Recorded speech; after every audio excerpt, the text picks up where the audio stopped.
এই গণতন্ত্র হচ্ছে আল্লাহ তাআলার নিয়মের বিরোধী, আল্লাহ তাআলার বিধান বিরোধী। কারণ আল্লাহ তাআলার বিধান হচ্ছে, আল্লাহ তাআলার বিধান মোতাবেক, আল্লাহ তাআলার নির্দেশনা হচ্ছে আল্লাহর বিধান মোতাবেক রাষ্ট্র চলবে। আল্লাহ যে বিধান দিয়েছেন তা দিয়ে রাষ্ট্র চলবে। এদের নিকট জনগণ বিধান বানাবে, জনগণ বিধান বানিয়ে জনগণের দিয়ে জনগণ চালাবে।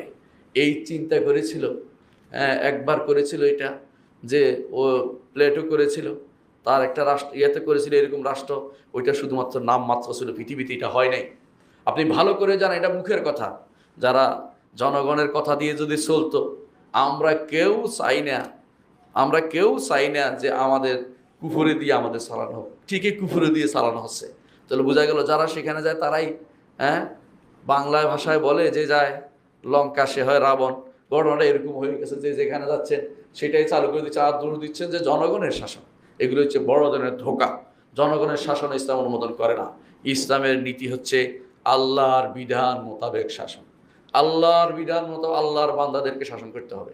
যদি আপনি মুসলিম হয়ে থাকেন, 90% মুসলিম, এদের জন্য ইসলামিক শাসন লাগবে।